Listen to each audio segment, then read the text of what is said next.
Hello and welcome to From Dial Square to Where. This is the mental health. There we go.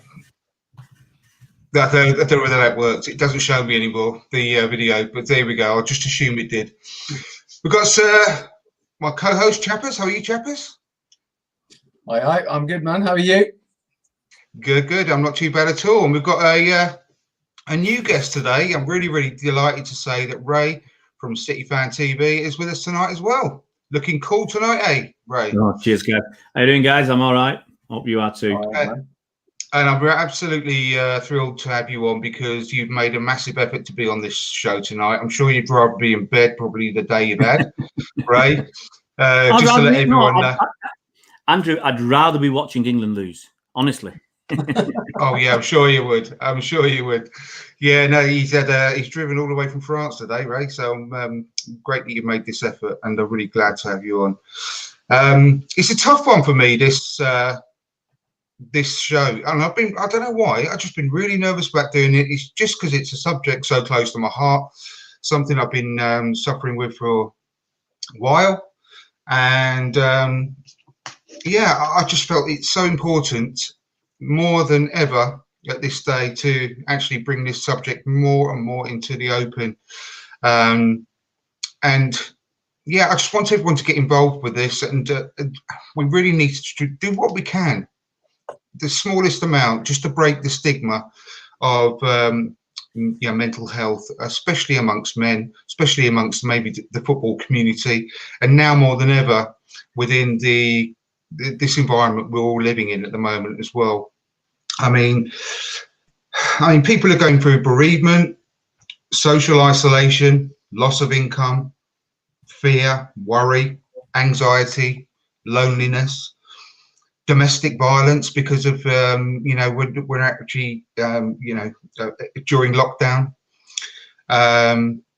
There's so many things that we don't actually know unless we ask the question, and I think it's so important to actually get it out there and make sure that during this time when the actual access to help, treatment that would normally be there isn't there during this lockdown period. So it's down to us to actually help look after and ask the questions of our family and friends and close circle to make sure that they're okay. So, I mean, first off, Ray, I mean, I know you've had a lot of experience sort of in this sort of area yourself throughout your life. We were just having a chat offline about a friend that you were having a conversation with before, and it's just out there, isn't it? And it's so important to bring it out into the open. Absolutely. I mean, we were chatting a few days ago before you asked me to come on. A lot of people suffer from mental health issues. I was chatting to a mate earlier on this evening, well over an hour. I hadn't spoken to him for a while, and he had a big accident while he was on holiday last year. He fell off a horse, absolutely smashed himself up. He's in his mid-40s, so he's broken arm, broken wrist, smashed his leg up, broken ribs, punctured lung. And it must have been about 18 months ago that this happened, and he's still in a bad way, still full of metal. He hasn't got full movement back, and he's living on his own, so he's got no family. And obviously lockdown makes it even worse. So before lockdown, he was spend most of the time at home doing his rehab. So he couldn't go to work, and you do a bit of work from home. And especially with the lockdown, it's really tough. So, he wanted to chat. So you feel you've got to make the time. I've got the time tonight. I've got nothing else to do because it hit the sack later, and that's it. So I spent an hour or whatever having a good old chat with him, and it's a shame that I can't go and see him because I think he needs that company. Yeah, I've known him since he was a kid. So, it's important if you feel you can to give people a little bit of time, even if they don't think they've got mental health issues, or there's loneliness issues, which you don't know if someone's just lonely or there's some depression or some other mental health issues involved. So it's about opening up. It's about, if you've got problems, it's about opening up. Now, I was telling Andrew, the guy had no insurance or not enough medical insurance for what happened to him when he was on holiday. And he didn't open up to anybody. He didn't say to any of his mates or people who've known him for years, I've got a problem. Can you help out? And you know, if he'd done that, people would have helped out. But he didn't want to inconvenience anybody or anything. And it's like mental health issues. You know, people don't want to inconvenience somebody else, and you know, either annoy them, or you know, if you talk to people, sometimes the really good friends will stand by you, come what may. And some others, well, you got some mental health issues. You know, maybe they feel uncomfortable, but even if you feel uncomfortable, you should at least try and help your mates out. That's what good mates are for. So, so it's as you say, it's really important to open up when you've got problems, and it's also important to listen to other people. You know, as someone said years ago, you got 2 ears and 1 mouth, and so you do twice as much listening as you do talking, and it's important. I got that wrong somewhere. I do twice as much talking, but you've got to listen to people when they got problems. No, that's really important. Absolutely, you have to sort of notice. You just use your eyes as well, and actually notice people and how they're actually being, because it's very, very tough to get it out of people sometimes as well. So I think that's so important to actually check in on your mates who you haven't spoken to for quite a while, and you know, just see how they are. And when they say, yeah, I'm okay, because that's a standard of response to any question, isn't it? With, how are you, mate? Yeah, I'm all right. Well, are you really? You know, that just get that open dialogue going with them, and say that just to show that you are there and you are willing to listen. And Chappers, sorry, by the way, Richard, thanks for joining us, mate. Great to have you on board as well. And Chappers, you know, it's so important, isn't it, with this, you know, it's British stiff upper lips, easy for me to say. It's the way to go in this country, isn't it? And it's we need to break that barrier down. Absolutely. I think so. I was looking at that Ben Chilwell interview that he. So recently he was talking about the fact that, you know, he'd struggled a bit with his mental health when he got injured, and actually that there was, you know, quite understandably, there's a lot of pressure going on when you're playing in the Premier League, and I mean, they're quite lucky. They're quite lucky in the sense that they do have access to somebody that is, I think, you know, I don't know if this is in place in all clubs, but this certainly in Leicester, they've got somebody, you know, that they're able to go and talk to. And where was I going with this? Oh yeah, well, yeah. One of the interesting things that he said actually was that everybody is going through something, you know, and that's like you say, it's always really, really difficult to kind of notice that, especially if you're going through something yourself as well. I was having a look at a report about it was done by the mental health charity Mind, just about the effect that the pandemic had on people's mental health. And one of the interesting things that stood out was that although so first of all, services are not readily available enough for people to access. So, well, I've lost it. I did write it down somewhere, but I don't know. Oh yeah, so yeah, 1 in 4 people were unable to access services, and also that same amount didn't try to access any services because they thought that their problem wasn't serious enough.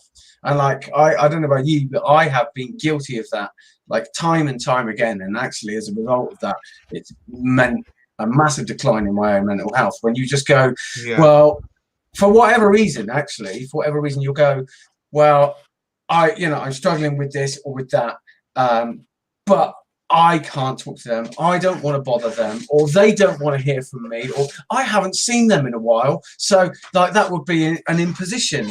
And you can think of, it's so easy to actually have those thoughts and make those excuses or reasons that you can't speak out or that you shouldn't. Yeah, you're going to be a nuisance to them. Yeah. Yeah, I mean, absolutely. There are so many things that you could say when actually, you know, the reality of it is that I think most people are happy to be there on hand and listen to you and listen to what you've got to say, and even, you know, share their stuff with you as well, if the case may be, you know. Absolutely. No, that's absolutely true. And you know, Richard, I mean, I think it's worse now than ever before during the this COVID pandemic. It's obviously a loss to treatment. There's more sort of triggers to cause these issues than ever before, I think, at the moment as well in society. And the problem with mental health issues is it's not visible. You know, you're not walking down the road with a limp when you've got serious sort of mental health issues. It's just as serious, but it's not there. It's for other people to see outwardly. So it's really difficult to sometimes notice what's going on within your sort of circle of friends and family, isn't it? Yeah, I mean, personally, from my own experiences, what I've found is it isn't. I agree with what Chapper said about access to the services can be a problem. Even more so, obviously, at this current time with the COVID taking priority over literally everything else. But for me, it's more about the case of as well the treatments that are available. It's almost a one-size-fits-all approach, which isn't helpful because everybody's mental health is different and everybody needs different things to help them. And unfortunately, I mean, I've spent time in hospitals, I've spent times in different treatment therapies and all kinds of stuff, and it's very difficult to find something that works for you as an individual because you're lumped in with groups of people, whatever your mental health problem is. And maybe my mental health problems are slightly more complex perhaps than others, but even so, everybody's individual and everybody's needs are different. But unfortunately the treatments are very, very I say one size fits all. So if you've got, say, if you're diagnosed with depression, you're put over there and treated like that. If you're diagnosed with some other mental health condition, you're put over there, when what you might need as an individual is maybe a little bit of this, a little bit of that, and a little bit of something else. Now, over the years, I've had to discover a lot of that for myself. I've tried various different things. A lot of I've had to pay for myself as opposed to getting stuff on the NHS or stuff like that. So I've had to, over the years, trial and error a lot of the time to find stuff that worked for me. And unfortunately, a lot of people aren't either able to do that or don't realize that other things are available. So they just go along with what treatment they're given. It either helps them or it doesn't. And if it doesn't help them, they're not going to be offered very much else. And I think that there needs to be still, I think we've made progress. I mean, I was in a mental hospital back in the 80s, and I believe that the treatments have probably changed slightly now, but all they literally wanted to do to everybody in there was just put you on tablets, and that was it. And if you didn't take tablets, if you refused, which I refused, they said, well, sorry, then we can't treat you. Well, I'm sorry, but that's not acceptable because my mental health, tablets wasn't what I needed, which is proven to be correct because here I am 35 years later, whatever, I'm still here. So, I've survived so far, and, but that's what, I'm sure it's not quite as bad as that now, although I'm hearing stories from people that have been in a similar situation in the last 5 or 10 years that is what they're offered.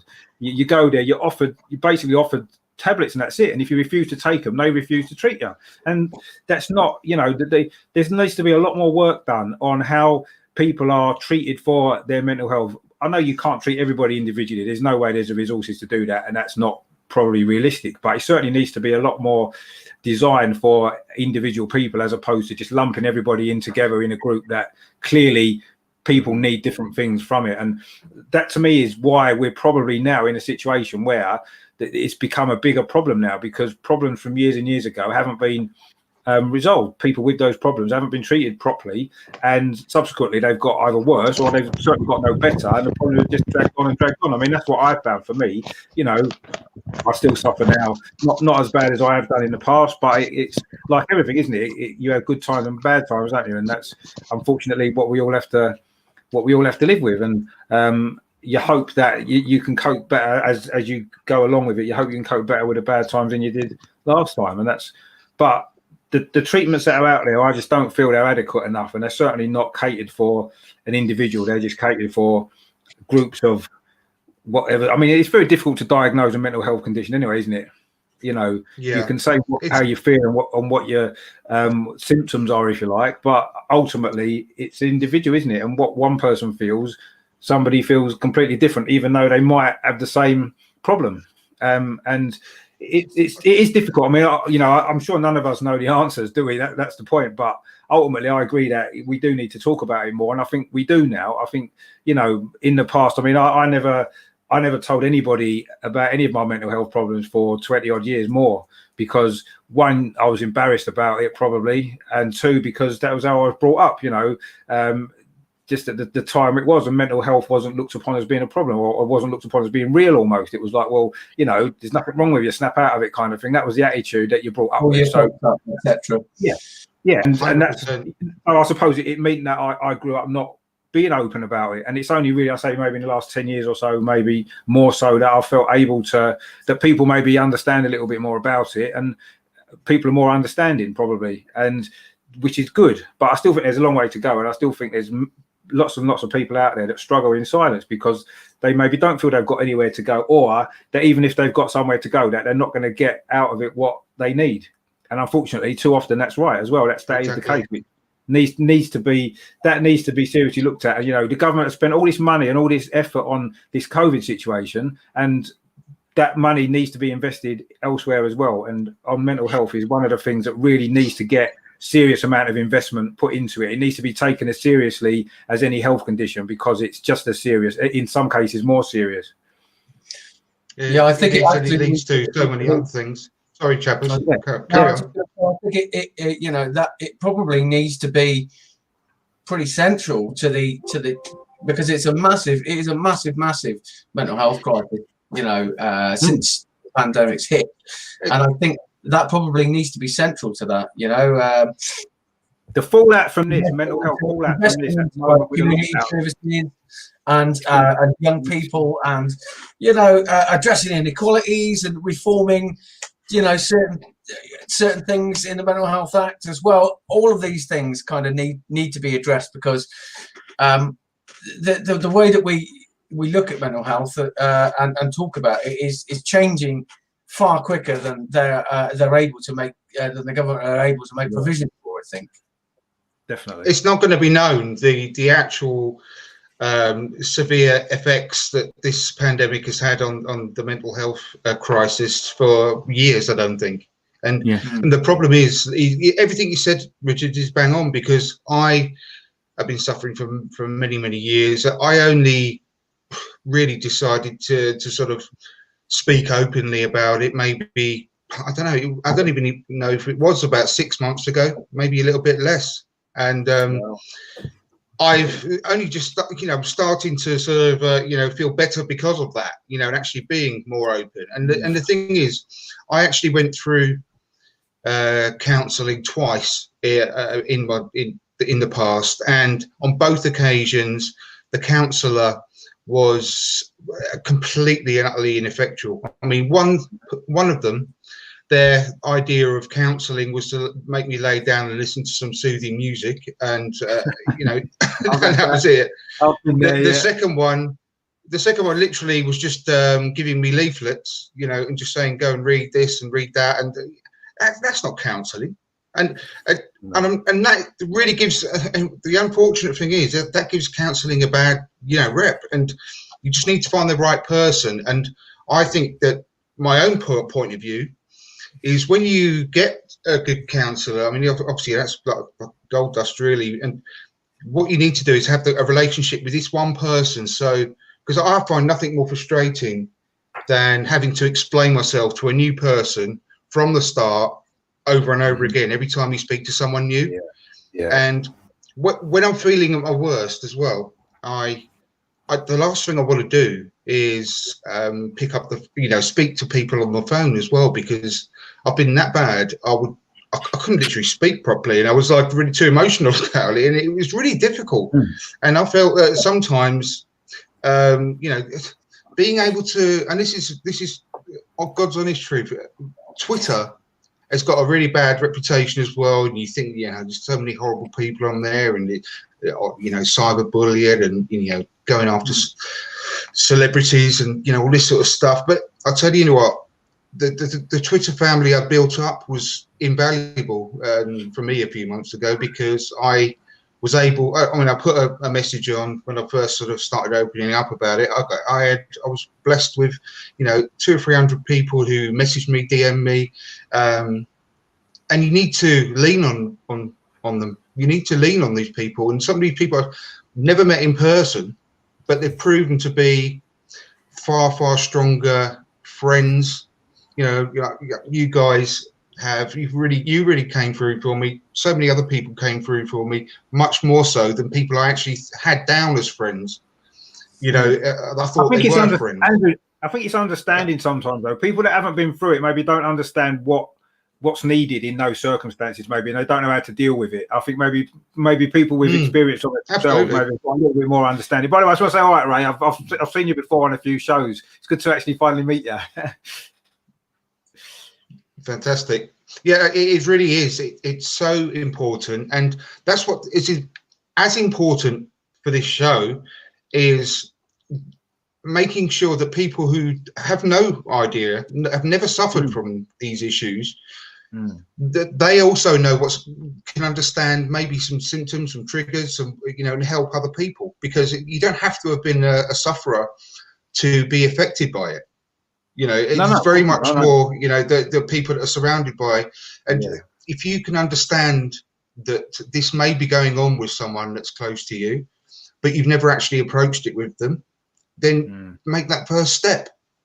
Make that first step. It's so hard in this, it's really difficult. And you put it on the other way around. You said earlier about, I think, Chappers, as you said, you don't want to bother people. You may not have spoken to them for a while. You don't want to ask for their help. But it's the same with the other way around. You don't want to feel like you're asking, too much and bothering someone else, asking them if they're all right. It works both ways. Yeah. I mean, I don't know what you think about that, Ray, but I think the support is there, but within the sort of the NHS. But in this day and age, obviously, I can't. I've been told there's a 1 year waiting list for me to get a counsellor. A 1 year waiting list already. So it's so important, isn't it, to actually lean on your friends, or consequently help your friends in this time, because talking is the most valuable thing you can do, I think, really, at the moment in this sort of current climate. Well, I think Ray's on mute. Ray on mute. Yeah, Ray, you can't hear. Sorry. Sometimes I turn your mic off if I'm writing or something, or I'm clicking on the keyboard. No problem. And then I forget to turn it back on. But what I was saying was, sometimes you don't know which of your friends actually might be a really good listener and actually will be able to give you some support and advice, or whoever it might be. When you talk, we've seen, sadly, without going into politics, funds are available for all sorts of things, and there could be more funds available for mental health treatments. But as I said, without going too politically, they choose not to invest in the right areas that will help more people, and that's just the way it is. But you talked about looking for easy, and sometimes it is in the NHS and with some counsellors, they're looking for easy solutions. They're looking for something that fits all. Now, I've seen groups where you've got totally different people who've got totally different problems in the same counselling group. And it's not helping some people. It's a total waste of time, because it's not what they need, and you can feel it. But sometimes it makes them worse as well. That's the problem, isn't it? That can actually make people worse. It makes them more anxious sometimes. Yeah. Well, you've got. Sometimes they look at that. Are you going to? Doctor said to me first time I said something to him. He said, "Are you going to talk yourself?" I said, "No," and he said, "Okay, all right." That's the first thing.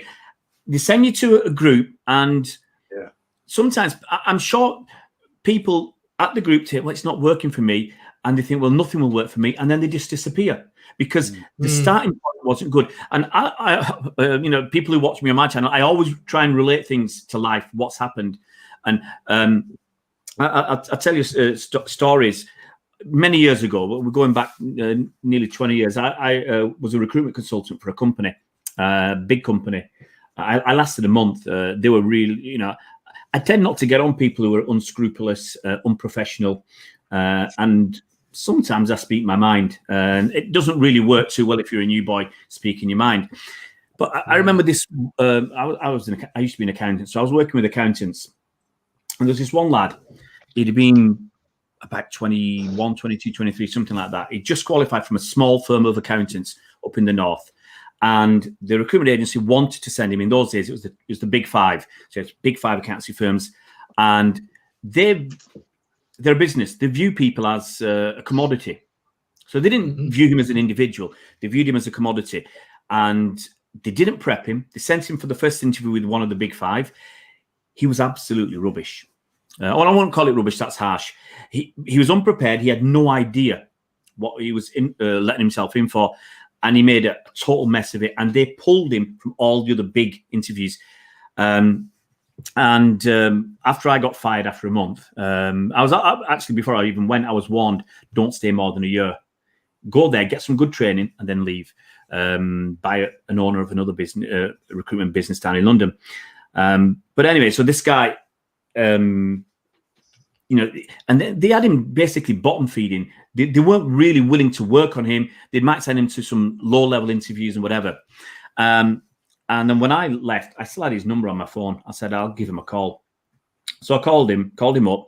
I remember meeting him for an hour and a half. And the thing is, I find there's a lot of people who are, they lack self-confidence, they're nervous, they're anxious, they've got whatever problems.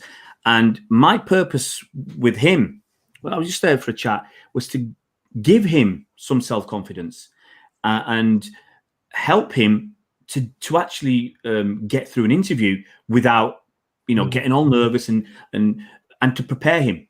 And it's the same way with counselling. You know, if you're unlucky, you get that big organisation who want to deal with you quickly, they're only thinking about the money, the throughput, get him a job. All right, you're difficult to work with. You're not going to be an easy sell, and then they push him away. And I remember when I went to an interview at a firm in London. I think it was them, and one of the directors said to me. He was talking about different candidates, and he basically just said, we want the A1 candidates, the guys who pass their exams first time, they're an easy placement. The guys lower down, they're hard work. We don't want them. And it feels sometimes you get the same with counselling and with some of the services offered, where they just think they want to deal with you easily, and if they can't deal with you easily, then they push you to one side. This guy, I'll go back to the story. I prepped him, got him ready. It's 20 years ago. I remember and it's that, imprinted in my mind. I remember his name. I remember who he worked for, him, everything. And got him an interview, got the job. In fact, in a place that he said it's too far to go and work, because you changed his mentality. And, I've got one more story, very, very similar. There was a kid down in London, and he was a qualified accountant. He'd done his exams and everything, and he was working for £6 an hour. This was back around that time as well, as a bookkeeper, because it was the same company, the same big firm of recruitment consultants who actually sponsor Manchester City. So I'm quite happy to say who they are. So it's Hayes, okay? And they were getting this guy, they were sending him out, I remember, to a charity, and he was getting paid £6 an hour. They were getting paid loads for sending him out. And they didn't ever bother to work on him because he was hard work. He had a really bad stutter. He lacked self-confidence, and he was just going to be a weak candidate. So the easiest thing was just to rake in the money off him. So I don't know how I got hold of this kid. I was up in Manchester. He was down in Rochester, down in Kent. Got on a train, went to see him one Saturday out of my own pocket, and I spent another one. I spent an hour with him, prepping him and helping to build people's self-confidence, to explain to them. When you go, this is my whole premise about doing an interview. When you go into an interview, the people who are interviewing you actually want to employ you. If they didn't want to employ you, they wouldn't ask you to go for an interview.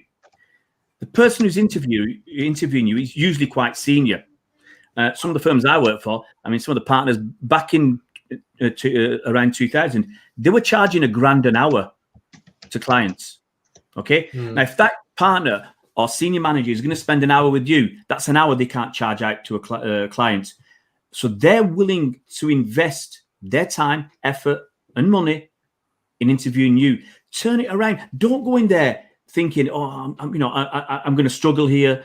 So it was, for me, it was changing their mindset and to say, this guy wants to employ you. That's why you're there. And it's the same with. I try and say it's similar with counselling. You've got to find someone who will invest the time. As you said, Andrew, the right person. You know, you need a bit of luck. You do need a bit of luck to find the right counsellor, and then stick with them if you can, because you want someone who will invest in you, invest the time for you, not, you know, as I said, the recruitment stuff, not to make money. Because when I worked in recruitment, my plan was, I want to give my clients a good service. I want to give my candidates a good service, and I'm going to make some money out of it. But I make the money by doing a good job, and that's it. Give the quality service. So you're right. But you do need to find the right person, and it might not be a counsellor. It might be one of your friends. You know, this is what I mean. Absolutely, it's very important. You don't know who. You know, and those guys had they had mental health issues or anxiety issues or paranoia or whatever. They had some issues with a lot with self-confidence, because you got a bad stutter. It's going to it can affect you, and it was affecting this kid. You know, he's like this, and within an hour he was open up, because he could see a plan, he could see a way out. You know, and it was a lot of preparation, and he got the job. His mother rang me up, extremely happy, crying on the phone once he got the job, because he looked like he was just going to bounce around doing, you know, low-level jobs for his qualifications because of that thing, and no one was willing to invest in him. So you know, he didn't realize that it was going to be the recruitment consultant guy that was going to make him feel suddenly from a nervous, lacking self-confidence kind of guy into somebody who's going to transform. And he was like a flower had opened. And you know, I remember after he did this second interview, the way he talked to me was totally different from the first time I'd spoken to him. He was a lot more positive. He was laughing about mistakes he'd made and stuff. And you think, you saw, you know, you cut yourself up about it, not physically, but you know, inside that you've messed this up. And he was laughing about it, and he got the job, and everything worked out. So you know, you do need a bit of luck. You do need a bit of luck. But if you say nothing, it's very hard for the luck to find you. It's like in life, and it's very hard for the luck to find you. You've got to go out and, you know, maybe step outside your comfort zone, talk to your friends, and you'll find that there'll be someone there who's willing to talk, willing to listen, and who actually can make a difference. Very much so. I can't agree with you more. And I've worked in accountancy recruitment myself as well, at sort of at that level, and I know exactly what you're on about. That's why it really hits home, because if they're not an ACA, they weren't interested, and it was driving me mad most of the time. But yeah, I'm glad to be out of all that. It was horrific. But I think what you mentioned as well really sort of rings home about the sort of the group of friends that you sort of build up initially as well, because you know, you really find out who your true friends are during these times of difficulty.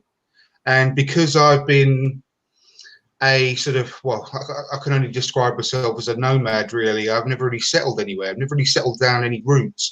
And since I was in the Midlands, I initially sort of met my ex-wife and all my friends, because I'm not from this area. I'm from London originally, but you know, living in Tamworth, when I met her, you know, all the friends I got were from her circle. You know, her friends, other halves, and all that sort of stuff. People she introduced me to. As soon as we separated, I was dropped like a stone. You know, from all of them, no contact overnight. You know, and you think they're your friends. They weren't, obviously. They were just acquaintances. Same thing happened when I moved over to Hinkley, and you know, met my previous partner, built up a group of friends that, you know, she introduced me to, and we were actually had a great time. You know, we were going out pretty much every weekend. We were out, go to the pub, to gigs, to clubs, and we thought we were, you know, you built up a really good group of friends this time. And as soon as we split up, exactly the same thing happens, you know, and you really know who your friends are in that sort of time. So when you've got a good friend that you can confide in, you know, use them, and make sure you are a good friend to the people that you say you're a friend to, because there's nothing worse than thinking that you've got a big group of friends and then they all turn out to be complete waste of time, you know, and you know, fake. So I can't sort of stress that enough. Sorry, I was just going to say, as well, I mean, you're absolutely right with what you say, Andrew. And I think some people don't even realise that the effect that can have on people. Like from my own experiences as well. Just from when I've really tried to reach out to certain people, I'm not going to name names or anything like that, but you know, the people some people close to me, where I had kind of reached out and sort of said these things, and I think it was something that that I think maybe Richard was saying earlier about, well, some people don't actually know kind of how to deal with certain issues when you speak to them about it, and as a result of that, when they don't kind of provide that emotional support that you need, or indeed, you know, kind of very much dismiss what you're saying to them out of hand, it's devastating. It can be absolutely devastating, and really massively affecting the way that you kind of reach out to anyone else as well. It can just kind of make you go even further into yourself. I know that I found myself in that situation, and as a result of that, just really convinced myself, well, okay, then they don't want to talk to me about it, and like perhaps this is just something that I need to keep to myself. And as a result of that, because I kept it to myself, I ended up reaching absolute rock bottom, and it was at that point where I had to.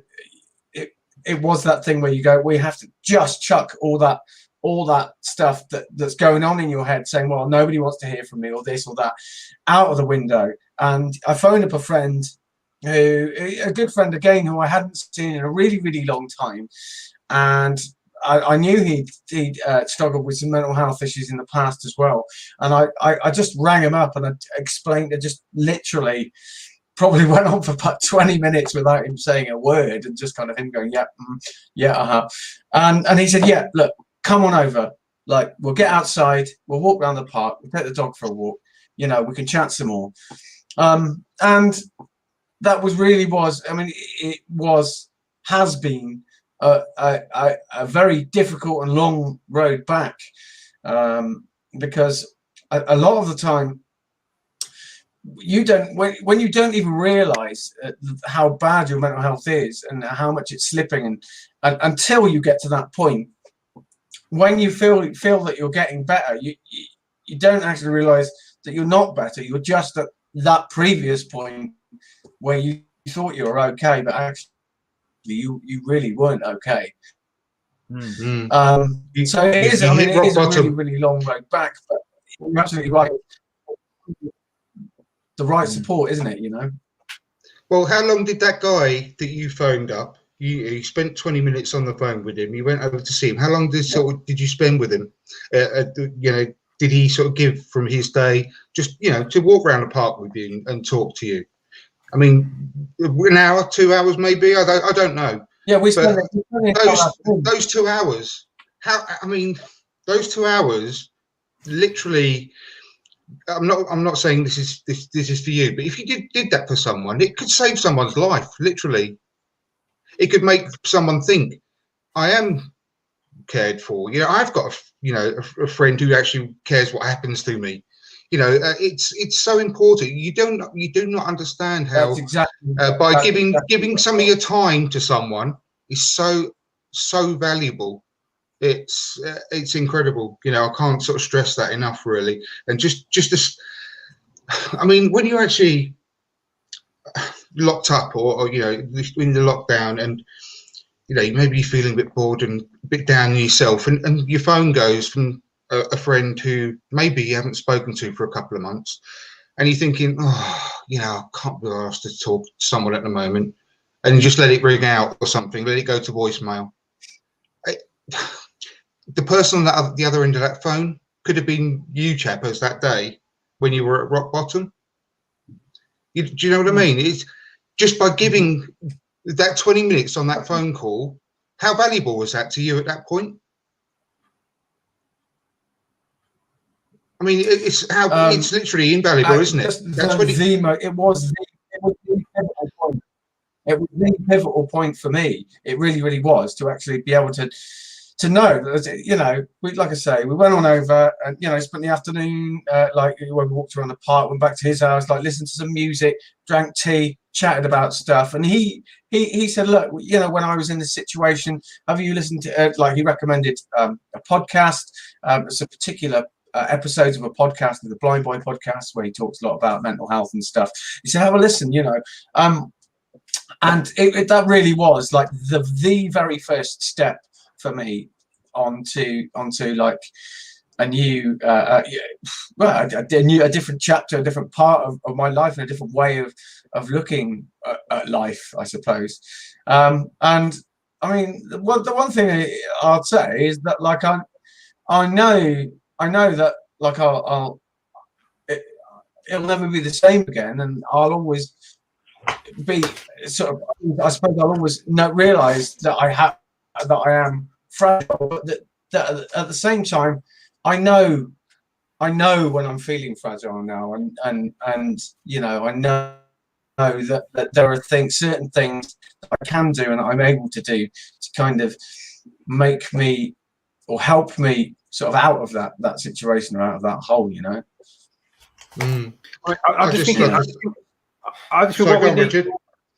what we all need to maybe be aware of as well is that, you know, not every single one of our friends are going to be in a position where they can deal with our problems as well, you know. And sometimes just because they don't, or they're not able to at any particular time, doesn't mean that they're abandoning us, or they don't understand, or they don't want to help. It just means that maybe sometimes they're not able to deal with our stuff as well, because of maybe stuff that they've got going on, or their own life at the time. So, you know, I think it's important not to sometimes, I think it's easy sometimes to think, oh, well, they wasn't there for me. Well, maybe they wasn't there for us because they had other issues as well. And I think that sometimes it's important to remember that, because not everybody is always able to help when we need it, because our needs are sometimes, you know, really important to us at that particular time. Other people have got their other stuff as well, their own stuff to deal with. So sometimes I think it's important to remember that. I mean, you know, I don't want to make anybody else feel guilty for feeling that they wasn't there when they maybe could have been, when they had their own stuff to deal with as well. Do you see what I mean? And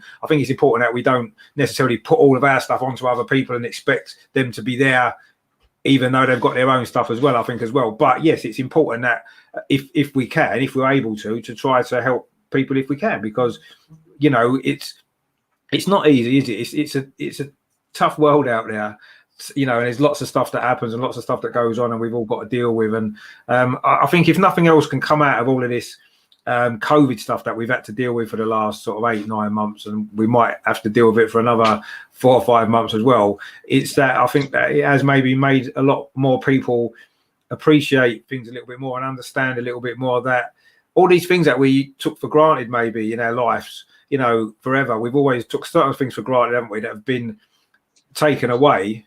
And I think maybe if all of this stuff can maybe make us realise that and appreciate things a little bit more, then I think we will all be able to maybe be a little bit more understanding of other people and understanding of other situations, because, you know, we're all having to deal with our own difficulties in our lives, aren't we? And, you know, everybody's, and, you know, people, what annoys me as well is when people say, you know, for example, you talked about the footballers before that have maybe been in depression and have had these mental health problems, and, you know, people say, oh, how can a footballer earning millions and millions of pounds be depressed, or how can a rock star be depressed? Well, yeah, their life is different to our lives, but it doesn't mean that they can't suffer from the same kind of things in a different way, isn't it? I mean, and it's ridiculous to assume that they won't just because they've got more money than you have, or they've got more fame than you have, or they've got a bigger house or a bigger car. That's irrelevant, because that's not what affects your mental health anyway, or not. It isn't what cures your mental health, is it? If having loads of money was the answer to everything, then, you know, that wouldn't be happening, would it? And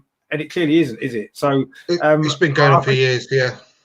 Yeah, exactly, and that does annoy me when people kind of say that. Really, you know, how can a Premier League footballer be depressed, or how can a Premier League footballer feel like this? Well, of course they can, because they're human, and all human aren't the same, are they? Everybody deals with problems in a different way. Some people can go through a really, really bad time in their life, come out stronger the other side. Some people can go through not half as much stuff and really struggle, and that's just the way that people are. And it makes no difference what you've got in terms of, you know, material things really are irrelevant in a lot of ways anyway. It doesn't really matter, does it? That's not the answer to your problems. If you think they are, then you're just going to encounter more and more problems and more stuff that you get. It's all, sometimes you've got to strip it all away to get to what you need. Exactly. The first one time I come across anything like this in my childhood was Justin Fashanu, when it was all suddenly in the news that he killed himself, and when you find out the reasons why and everything, what he must have been going through, you think, because I thought just like you were saying when I was a little kid, I thought, why has he done that? Because he's a famous footballer, and he's explained to me. Yeah.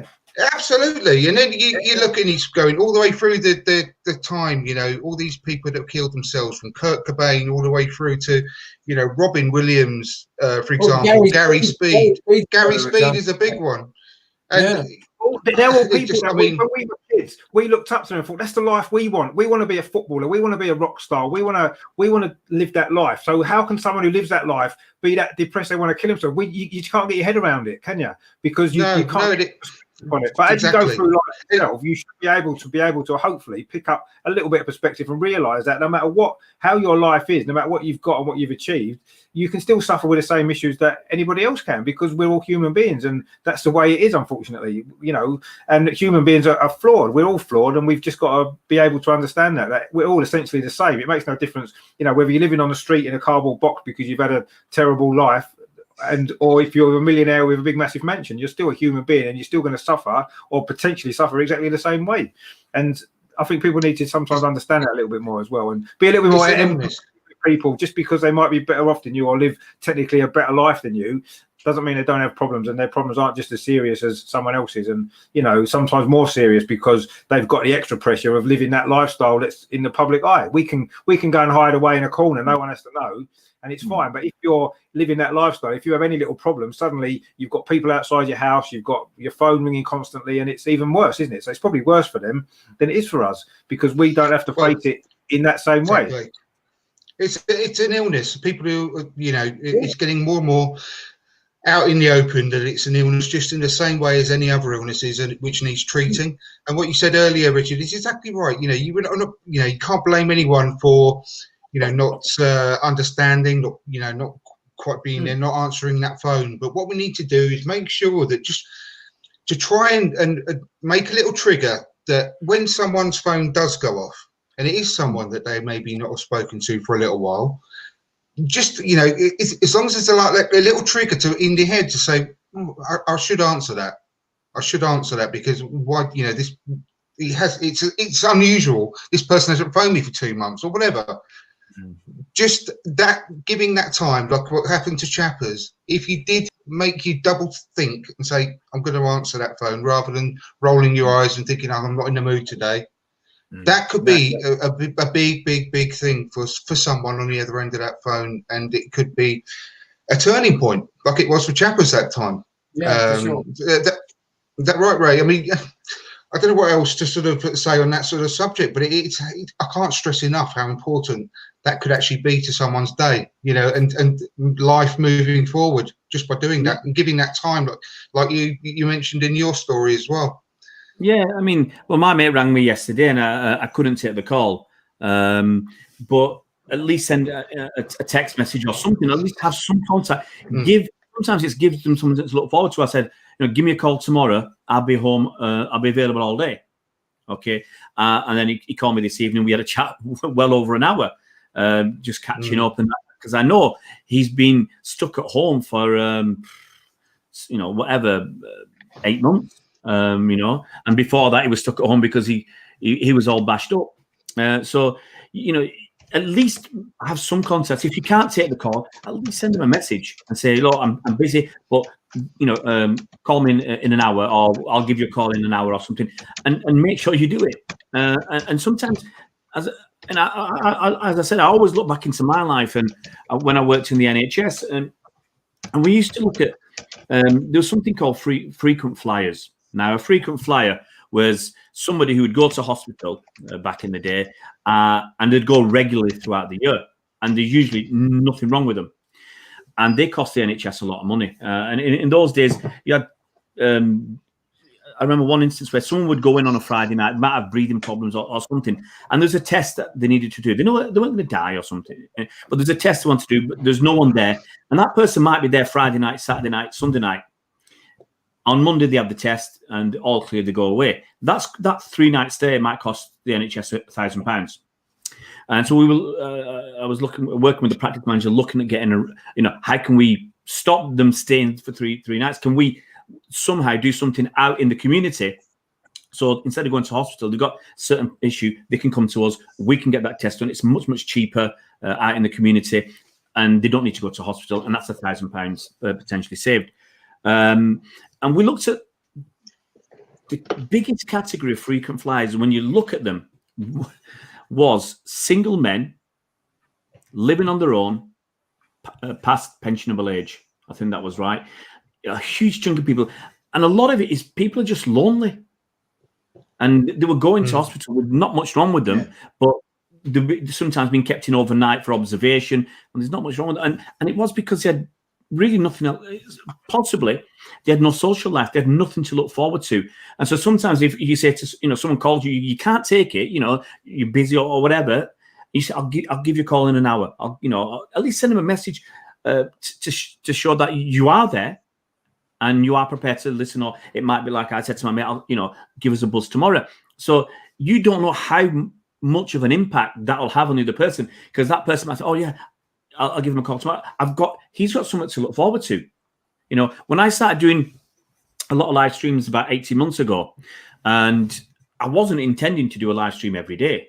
And then people started sending me messages from all over the world and say, I really appreciate what you're doing every night, 9 o'clock, whatever. I really appreciate what you're doing. You talk, it's a light-hearted to talk about football, about City, obviously, and then life in general. And people, it's just interaction. And people were saying, I've got depression, I've got mental health problems. And you could see that it was something they look forward to every day. I feel a bit of obligation to keep it. Sometimes you don't want to do it, but you still do it because there are people who look forward to it. And there are people out there, and we could have all been there ourselves, where at some point you're at a low point in your life, or you've not got a big social circle, or whatever's going on in your life, and to have something to look forward to can make a huge difference. And I won't go into a lot of the stuff I do, maybe another time, but it's trying to I try and do stuff where I can bring people together who might not normally come together with other people, whether it's virtually or physically, and for an hour or two interact. And I do stuff where you don't have to interact if you don't want. You can just watch what stuff we do. And I'll tell you a little bit, but I work with soap bubbles these days most of the time if I'm not doing football stuff, and I invite people to come along. So I put stuff out on social media and say, this is where I'm going to go tomorrow or something. And this is the time. Just come along. Some people come to just watch what we're doing. It's something different. Just I put a few pictures out there. They can see, all right. Some people just come and watch. Some people come and take part. But for that 1 or 2 hours that we're there, people say, I feel you're in a different world because you're not in your normal world. And for some people, that's what makes the difference. That from that 1 or 2 hours, you're outside your the problems that you've got, and you're in a different world. And so, what I try and say to people is I know it might be difficult, but try and find something to do, even if it's something new and something different. Definitely, yeah. And it's hard, but for me, I'm happy when I'm busy. If I'm not busy, I'm bored, and it's. I'm sat there eating or whatever, and then complaining about about my weight or whatever. I mean, knees can't handle my belly. But the thing is, when you're busy, a lot of your worries go away, and it doesn't work for everybody. But it's try and find something, and it might just be doing podcasts or doing videos like this, or so you got something to look forward to, or going. With a new group once a week to do something. And it doesn't have to be something that costs you money. And it might just be, something I did many, many years ago, was started rambling. And I never went rambling. And I just thought, I'll go for a walk. And then you suddenly find lots of groups there, and you go meet people, and you go off to the Lake District for the weekend. with about 4 or 5 people and get some tents and whatever.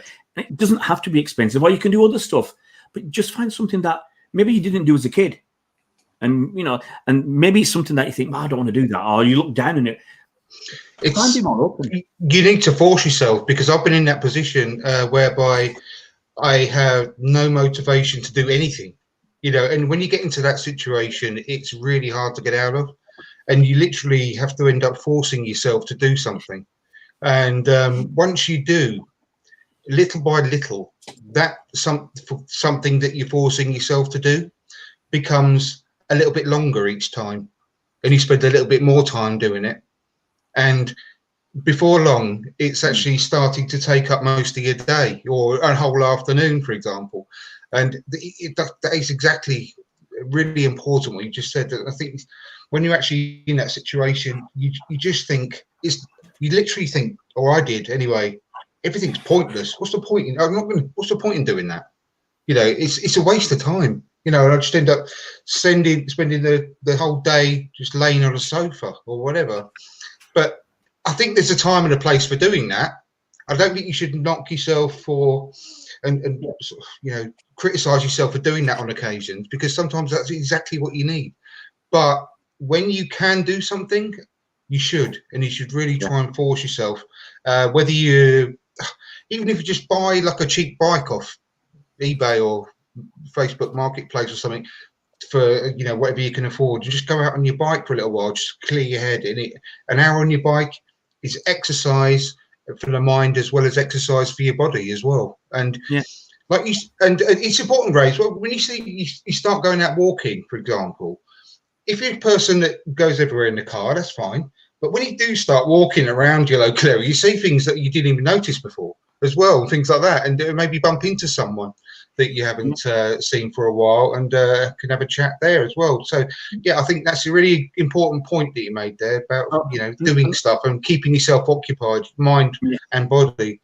Yeah, another quick point is don't necessarily wait till you're at your lowest ebb. Sorry, go on, Ray. I'll come to your second chat, because that can be very difficult. Yeah, sorry. I was going to say, don't wait till you're at your lowest ebb, because that could, when you're really down, that could be extremely difficult to motivate yourself to get out and do something. Just, you know, when you're in a good, hopefully a good situation in your life, still try something new, try something different, you know, and that might help you in a dark time. But don't wait till you're, you know, don't think it'll never happen to me. Don't wait till you're in a dark place before you go outside your comfort zone, because as you said, Andrew, when you're low, your motivation's low as well. So do it when you're in a better place if you can. Yeah, a lockdown is an opportunity to do things like that and learn new things and do something that you haven't done for a while, or you've been putting off for a while. I'm actually going to just take this opportunity as well, just to go through a lot of the comments here before we start sort of wrapping up. And I do really want to thank everyone for actually tuning in tonight as well and getting involved. There's a lot of you here. Miss Melina has put comments in saying, thanks, Andrew and Chappers, for setting up this stream tonight. It's a very sensitive topic that not a lot of people are comfortable talking about. So big up to all of you for doing this. Thank you very much. It's you know, like I said earlier, right at the start of the show, it's a difficult one to get started, but I'm so glad that I forced myself to do it, like we were talking about just then as well. And she's also put, especially during a lockdown and times like these, you really know who your true friends are, who care to check up on you, call you, and even spare some time out of their day for a chat. It's so important. I think that's one of the most important things we've said tonight, really, as well. She's also congratulated you, Richard, about winning the quiz on Ryan's channel yesterday as well. So congratulations about that, mate. Yeah, I'm sure you must be getting boring winning every week now. Well, I'll pray about that. It's not boring winning, is it, Ray? I'll tell you what, you can't win at football, so you've got to find something else to win at, you know. Exactly. Apart from the odd semi-final here and there, but there we go. Oh yeah, anyway, I'll talk about FA Cup. Come on. You guys, you know, your banter. killing me. It's so important to talk to people whom you can trust rather than building up frustrations and anxieties within yourself. I couldn't put it better myself. And Richard winning the quiz yesterday affected Melvin's I've just got to scroll past it. Hang on a second. I think I've just gone past the one I was just halfway through reading. You know what that is behind me? Where's it gone? Oh, here we are. Richard's winning the... We know what it is. It's got to be done. Richard winning the quiz yesterday affected Melvin's mental health so much that he took his shirt off on stream. Just kidding, all banter. That didn't happen, did it, seriously? He didn't take his shirt off. You want to watch that back, actually, Andrew? Did he? Oh, my God. He took the top off when he got a question right, yeah. Fair play, Melvin. I don't want to watch that. No, you don't. No, I don't particularly want to watch it either. No, it was great. Let me know. Mark Darby, thanks for watching to get this well, Mark and Melvin. Happy to say, chappers, I love that Herbert Chapman Memorial shirt you got on there. That's the Eduardo one, isn't it? I think of Eduardo when I see that shirt. Yeah, I do. Yeah, very much. Very much so. Question for the panel: what advice would you give people of a lower income bracket on effective ways to seek help for depression? I think pretty much what we've just been talking about. Wouldn't you say, guys, about, you know, A, not being afraid to ask for help from your group of friends, and B, also forcing yourself out of your comfort zone to do something and keep your mind occupied. I think overthinking, sitting down and just thinking and stewing and overthinking on stuff is very, very dangerous when you're actually in that situation. And again, you know, from experience, I know that to be a fact. So keeping your mind occupied is very important. Go on, I think as well, you know, your income and stuff shouldn't really be a barrier to getting help that you need. But what I think is important to remember is now what I found is Google has got a lot of stuff on there that you can find that will help, you know, whether it's watching videos from people, whether it's reading articles. There's loads of stuff on Google that will help with mental health, with depression, with all kinds of stuff. And I know sometimes it's difficult when you're feeling down and you're feeling bad and you've got no motivation to do anything. Like I think Ray said before, don't wait until that point. Do it before, you know, find articles, find videos, and then what you can do is in your low times when you feel like you can't do anything, you've got them there straight at hand and you can just watch something or read something and it will be able to help you. So there's lots of stuff out there, you know. Yes, there's people and friends hopefully can help you as well, but sometimes there are other things that you can find that you don't necessarily need to pay for, that you can find online that will be a massive help, and that sometimes can be can actually be better than, you know, just trawling around spending lots of money on different therapies that won't work. You know, you can maybe find stuff online that maybe will, and it's definitely worth. I say maybe do them when you feel able to, and then you've got it there ready for you when you need it. Chappers, you say something? I think there's I was just going to say that I think that Google actually do have a service now where you can chat to an actual counsellor. I think it's Google that do it. You can chat to an actual counsellor online, much in the same way that you do with like a customer service chat type thing. Now I know that that's not ideal, but at the same time, you know, if you really feel like you need to reach out and talk to someone, you haven't got someone that you can talk to about your mental health, and that is something that you can do. But I mean, for me, and I think this is like an age-old sort of solution, or certain, maybe not a solution, but something that would definitely kind of minimise the effects of anyone feeling anxiety or depression or any other sort of mental health issues. Is that I think that community is a really, really important part of making people feel happy and feel safe within where they are. And I think that whatever way that you can find that community, whether it is just talking to friends or joining clubs or whatever that may be, certainly joining a new thing isn't an easy thing to do. But I think may I say, Twitter helped me. Twitter community. If you can just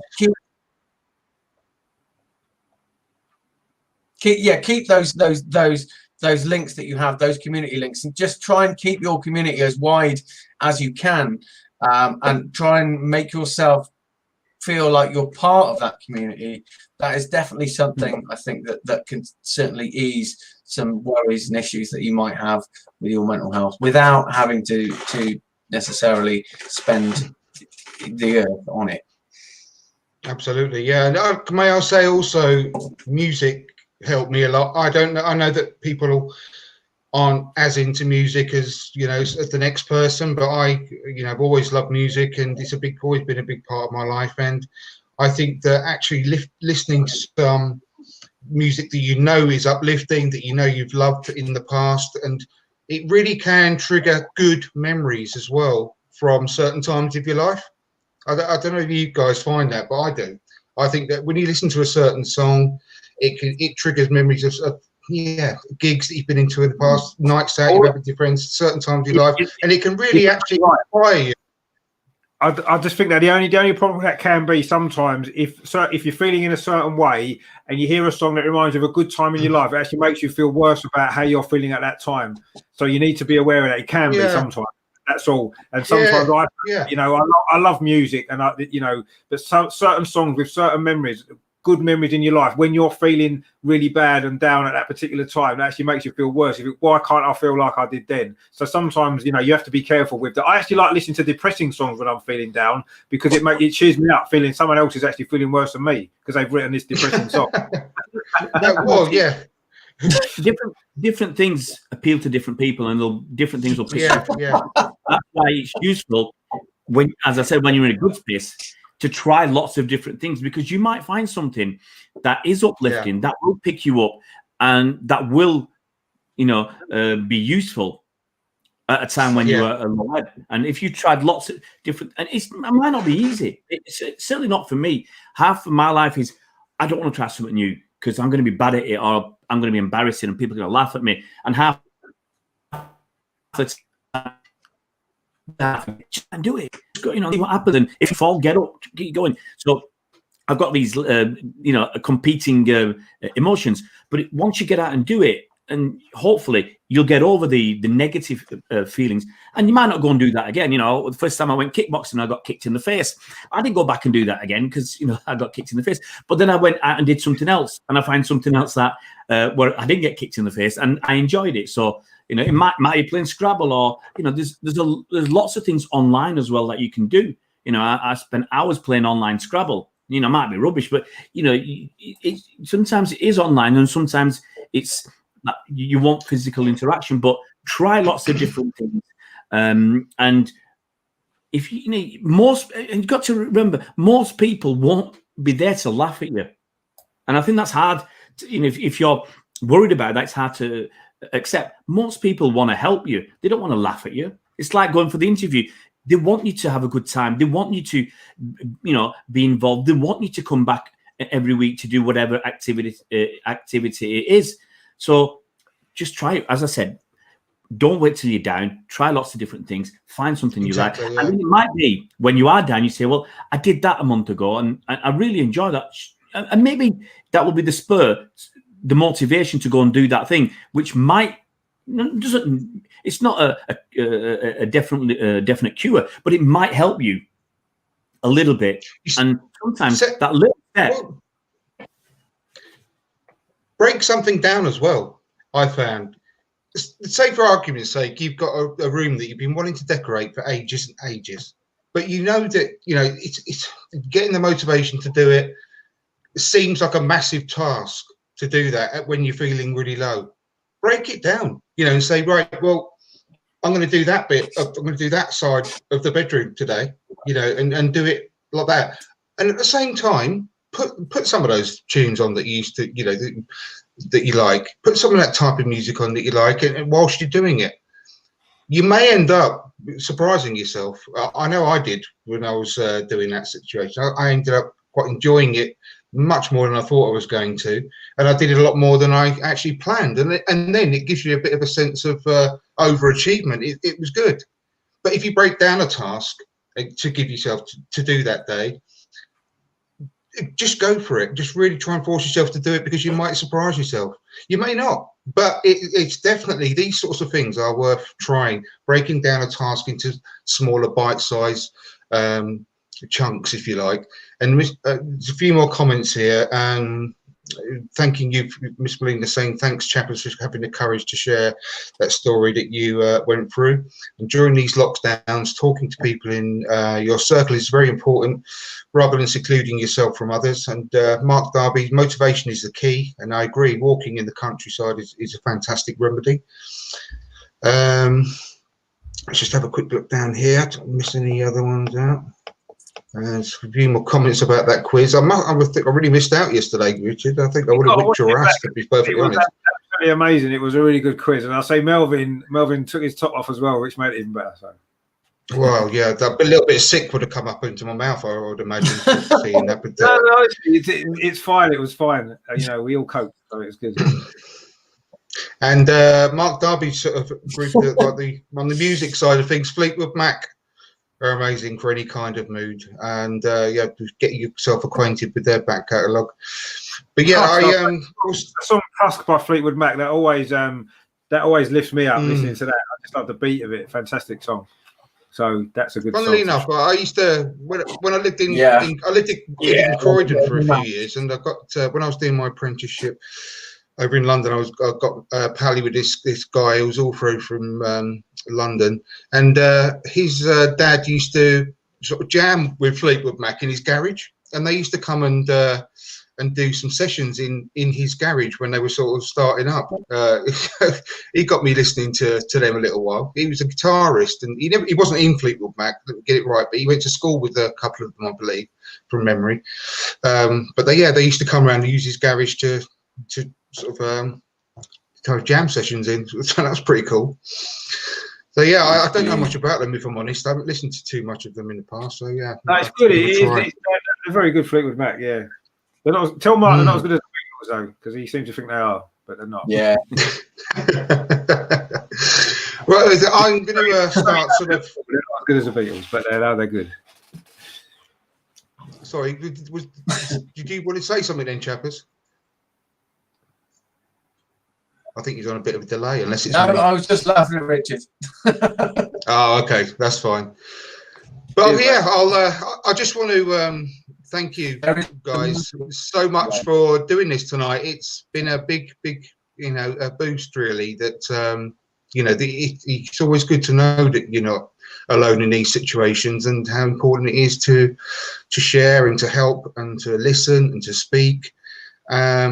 And during this time more than ever, when there isn't so much help out there, sort of regards doctors and counsellors, etc., that we can be there for people to sort of just to lean upon, just be a shoulder to cry on from time to time, really. And it would really, it's helped me to know that we can actually just in the tiniest way, just to sort of help get the word out there, really. So I really appreciate all your time and everyone watching as well. I do appreciate it. Please give us a like, tell your friends about the show. They can come back and watch it after time, and subscribe to the channel if you haven't done so already. That'd be a big help. So Ray, it's been such a pleasure. Tell people that may be listening to the audio version of this, because they won't be able to see the screen, obviously what's written on it. Where can they find you? What you do? Yeah, that sort of stuff. Yeah, they can find me on Twitter. I think it's Ray City Fan TV 1, or you can find me on YouTube. It's City Fan TV. And if you're into the women's football, we a couple of weeks ago started City Women Fan TV. So that's covering more of the women's side. The men's, my original City Fan TV does cover the women's as well, just because it's got a bigger reach. So anything about Man City, we're always doing previews before games with fans of opposition channels. It's always a bit of fun, bit of banter, and usual stuff. Obviously, we're not going to games, so we don't speak to fans outside grounds. But we're doing, I do these live streams every day. Once we finish here, we'll do a live stream, pretty much almost every day now. because, as I said, there's people waiting on it as well, and it's always good fun. You get a group together, and then you get new people coming in, and it's just nice to get a group together. And so we'll do anything to do with Man City, whether it's finances, what's going on with Pep, or anything else. Just check us out, City Fan TV. No, I recommend it. It's really good. I was joined your chat yesterday, didn't I? And I was having a bit of banter with some of your viewers there, giving me a bit of stick for being a gooner. But it's what can I say? You haven't been the same since Arteta left, have you? So there you go. But no, it's great. I cannot. I say can't thank you enough for coming on, and I hope it won't be the last time, mate. And maybe we can do something together when next time we play each other, City Arsenal. Yeah, it's about 2 or 3 weeks into it. It's not. Can't be long away, can it? I can't remember. I'm thinking of the women's game actually. Maybe, yeah. I'll have to have a look, but yeah, maybe we can do something together then as well. Yeah, Richard, thank you ever so much for joining us as well. It's been a pleasure. Thank you. Thanks for sharing. And where can people find you? Yeah, I mean, I'm on Twitter. It's obviously Gooner Rich B. Also, as well, I'm on YouTube over and over and over again. But I was talking about women's football. I actually did my first live watch along at the Arsenal women's game today against Chelsea, which was really good, actually. It was a good game. Arsenal unfortunate not to win, actually. Chelsea scored in injury time equaliser. Rather fluky goal if you saw it. Did you see what I put on Twitter? Like it reminded me of the Paul Parker 1990 semi-final. Very frustrating against Germany. Yeah, it was unfortunate, but it was a good game, and I thought Arsenal played well. They got a great ladies team as well, so I do cover them as well, a lot of their games, because I think women's football has made massive strides, hasn't it, in the last few years, and the WSL now this season in particular is looking really, really strong. Clubs that maybe in the past they've only recently put women's teams in there. Man United, for example, Everton, a really good season. So it's starting to become a lot more competitive as well, which is good. But obviously, the main focus is obviously on the men's team and the certain sort of trials and tribulations that we're going through at the moment. The last few weeks. Now we did a good show on Friday, didn't we, Andrew, on my channel, which was good as well. Yeah, and I mean, I know we've got Leeds next week. I've got a Leeds fan who might be coming on as well to have a little discussion about stuff from Leeds' perspective ahead of the game. Obviously, they've had a good season as well. So, but yeah, it's over and over and over again. Hopefully, if you get a chance, nip over there and subscribe. Andrew's on there quite a lot as well, but don't let that put you off. Carrying the channel on my shoulders, Richard. Carrying the channel on my shoulders. You're doing a great job. Far from it. No, honestly, obviously I'll put links to both of your channels in the notes for this afterwards. So yeah, go and subscribe to both of those fantastic channels there. And to Chappers, obviously part of the furniture.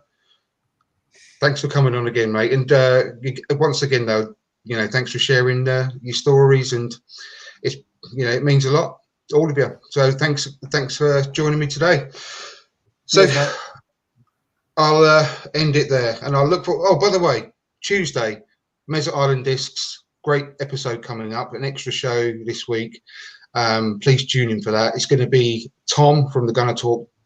It's going to be on alongside Johnny Cochran, who is on the Arsenal website. He's on the Arsenal Nation podcast. He's on MTV. He's a comedian. He's going to be giving his choices on the Mesut Island Discs as well. So don't miss that, coming up on Tuesday. Until then, I'll see you soon. Cheers.